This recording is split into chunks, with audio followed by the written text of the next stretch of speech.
Praise the Lord.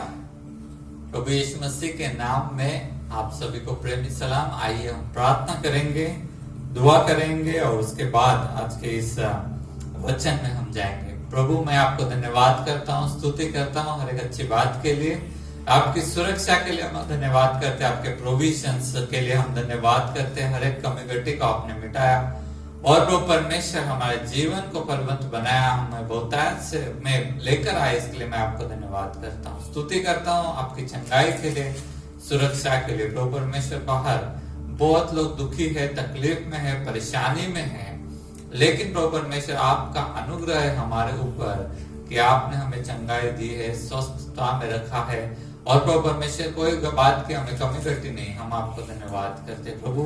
इस वक्त में प्रभु परमेश्वर आपका वचन यहाँ पर जो है प्रभु परमेश्वर आने दीजिए, सभी के आंखों को खोलिए ताकि उनको दिखाई दे, कानों को खोलिए उनको सुनाई दे और दिल को खोलिए प्रभु ताकि वचन दिल में रहे और उसके ऊपर चलने के लिए आप उनका नया मन दीजिए। ऐसे में प्रार्थना और विनती करता हूँ। सभी लोगों को आज फिर एक बार आशीषित कीजिए, जितने भी लोग ऑनलाइन देख रहे हैं, बाद में देखेंगे, सभी को आशीषित कीजिए और आपकी बहुतायत से भरिए, सामर्थ से भरिए। ऐसे प्रार्थना करते हैं यीशु मसीह के नाम से हम मांगते हैं, आमीन।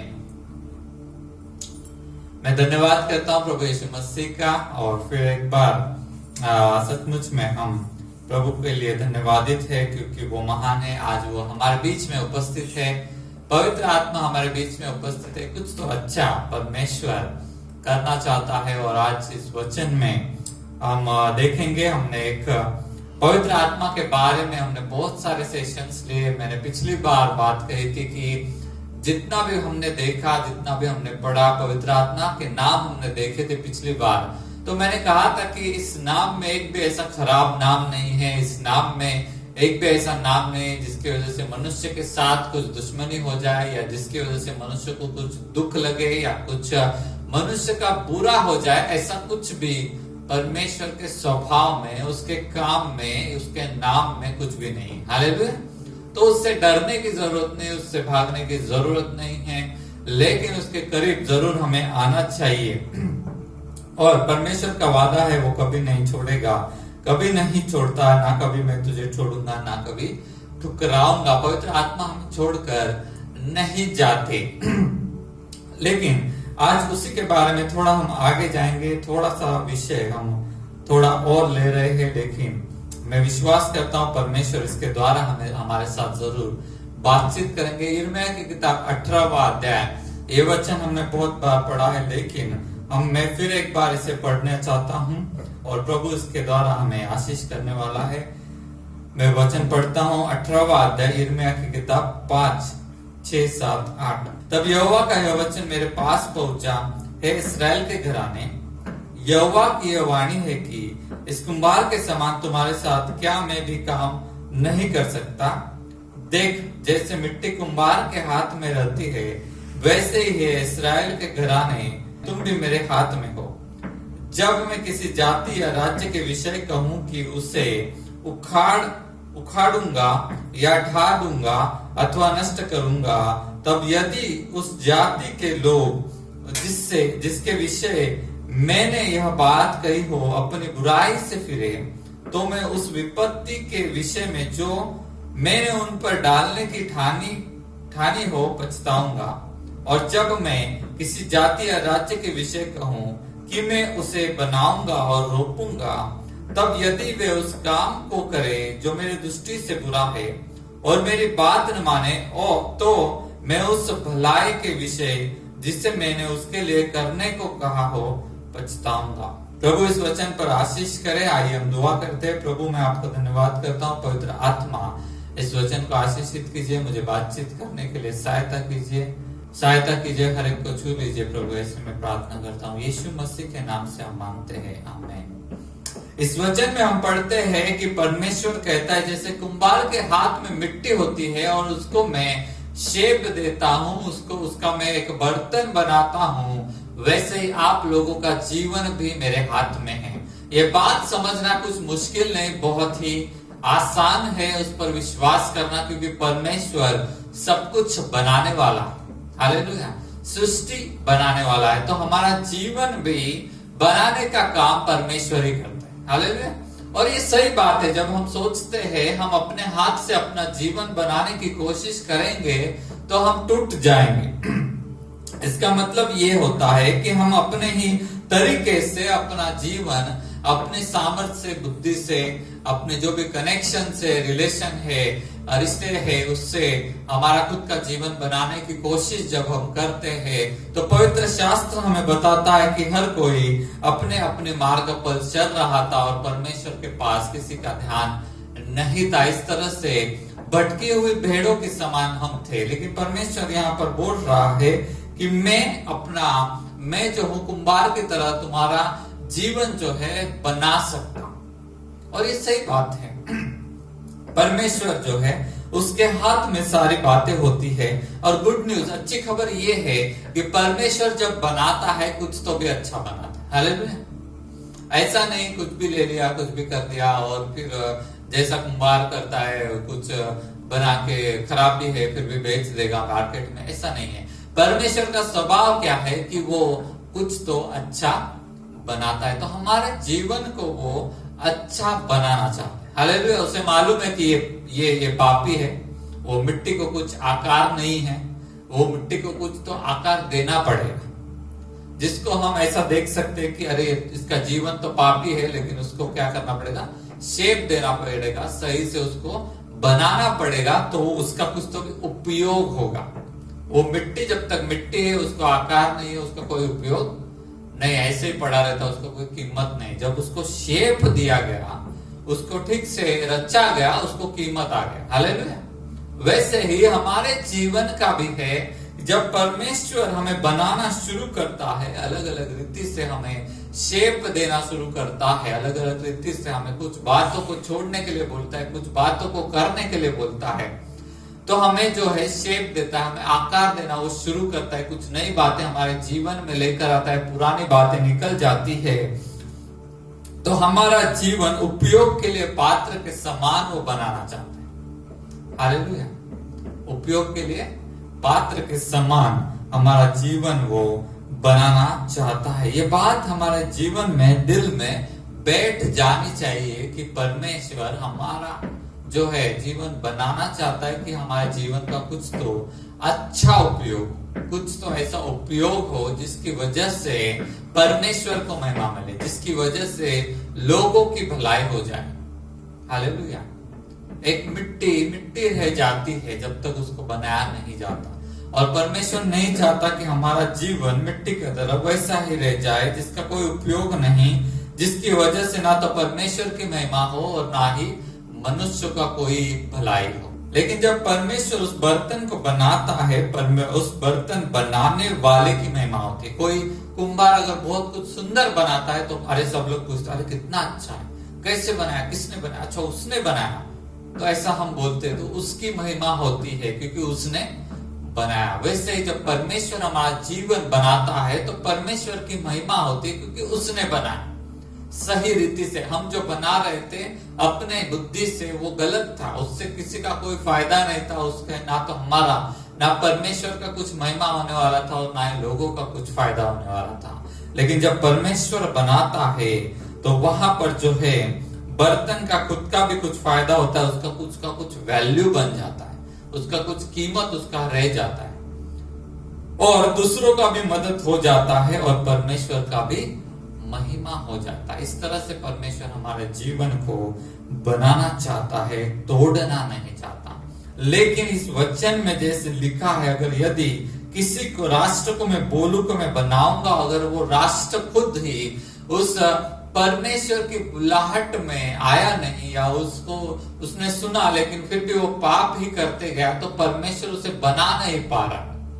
हम इस वचन में देखते हैं कि वो कहता है अगर मैं राष्ट्र को कहूं कि मैं तुम्हें बनाऊंगा, रोपूंगा, लेकिन परमेश्वर की दृष्टि में दुष्ट बातें अगर वो करते ही रहे तो परमेश्वर पछताएगा और फिर वो उसे नहीं बना पाएगा या नहीं बनाएगा। तो ऐसा नहीं है कि परमेश्वर किसी को बनाना नहीं चाहता, ऐसा नहीं है कि परमेश्वर किसी के जीवन को सीधी तरीके से खड़ा नहीं करना चाहता, लेकिन अगर लोगों ने अपने मार्ग को छोड़ा नहीं, बुराई को छोड़ा नहीं, तो फिर परमेश्वर जो बोला था कि मैं बनाऊंगा, कुछ अच्छा करूंगा, वो नहीं कर पाता या नहीं कर सकता।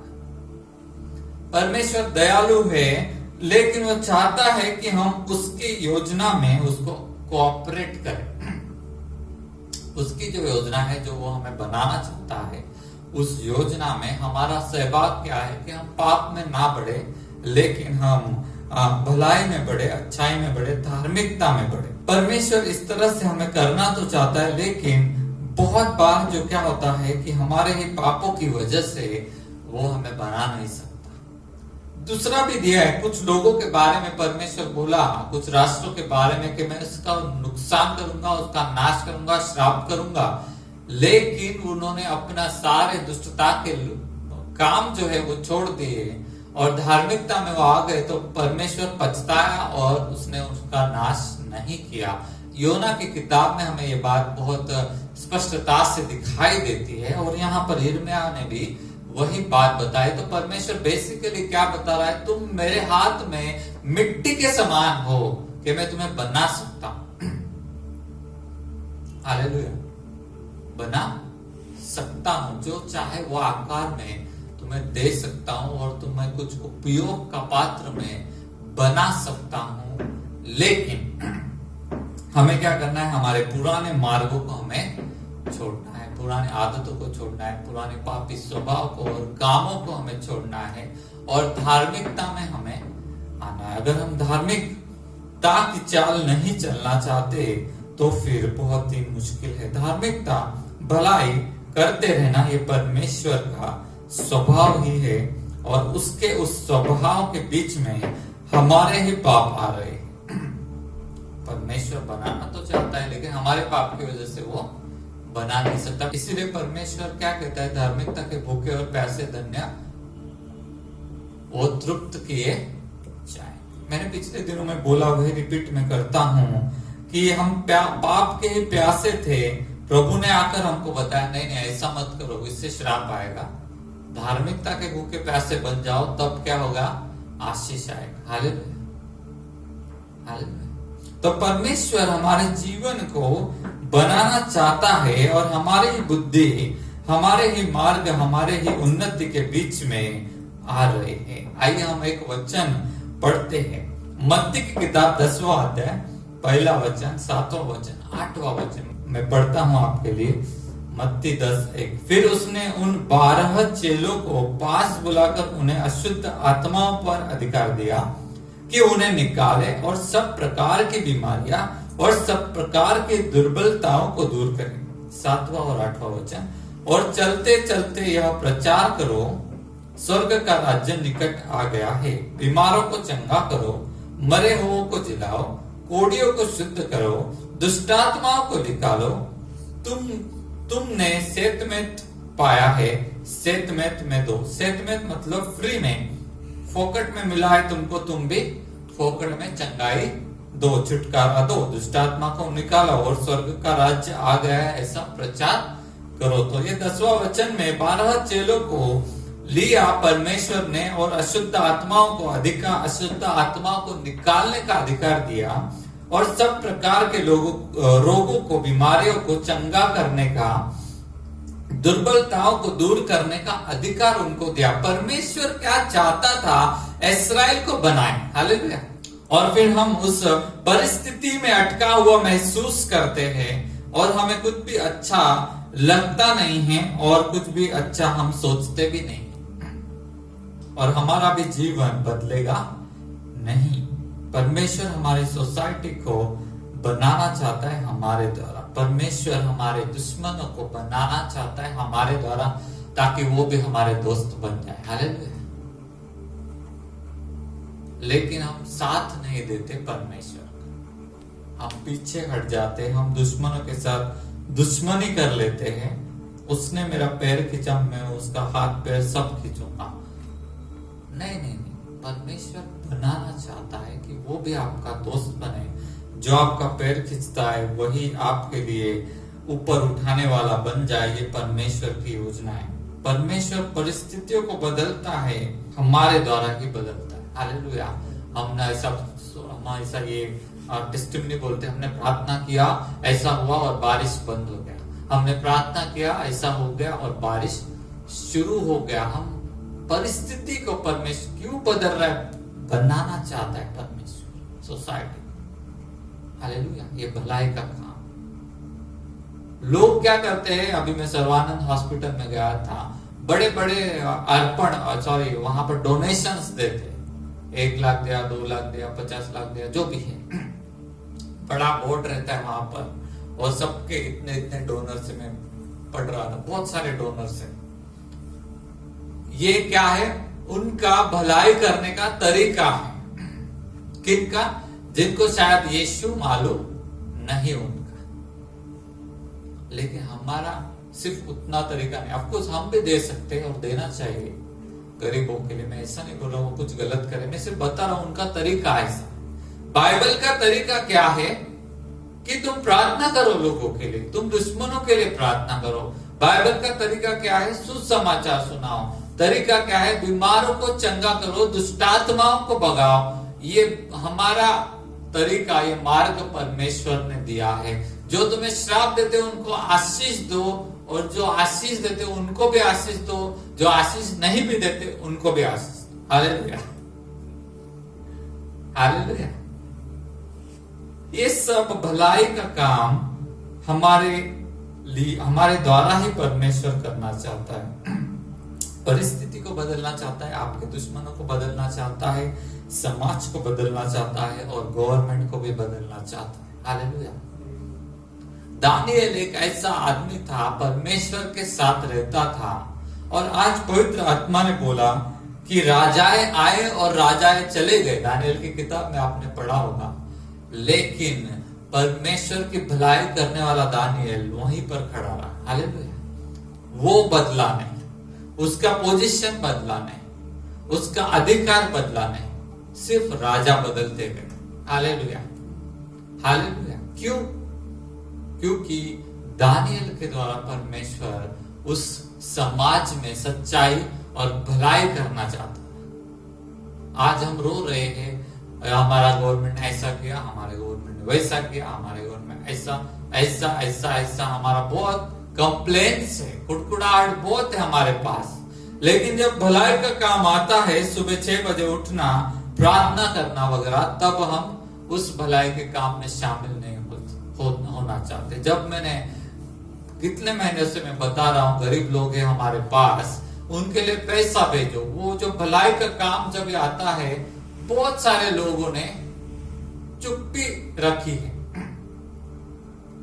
कुछ भी नहीं, मतलब बहुत कम पैसा आता है। मैं एक छोटे से कलीसिया के पास्टर से बात कर रहा था, उसने बोला मैंने 70 गरीब फैमिलीज को अनाज दिया।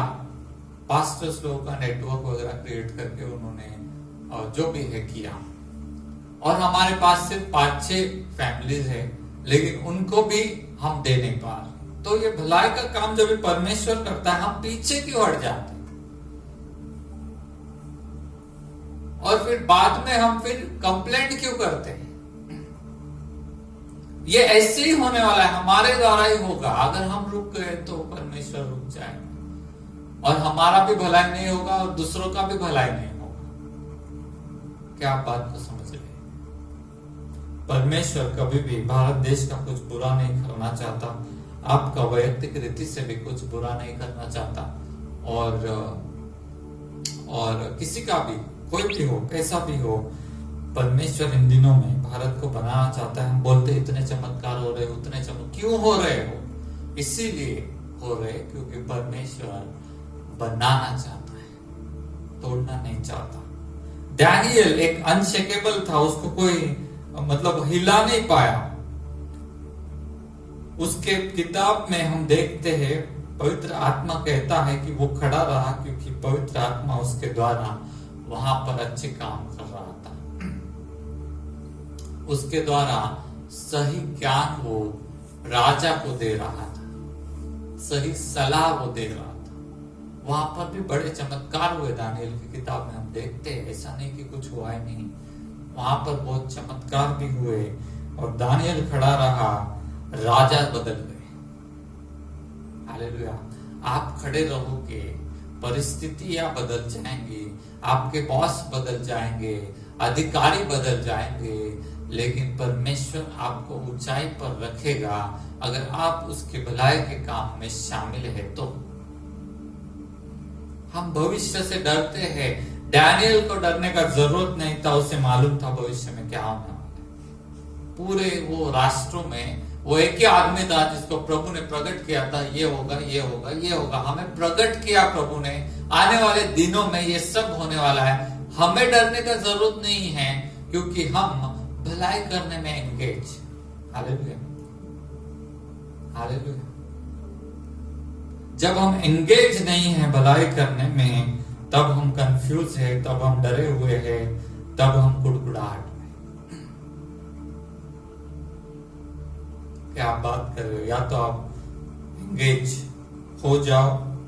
आज का वचन मुझे नहीं लगता है कोई बाइबल स्टडी में ले रहा हूं, ये सिर्फ मैं एक प्रीचिंग जैसा प्रीचिंग ही कर रहा हूं, कोई प्रॉब्लम नहीं है मुझे।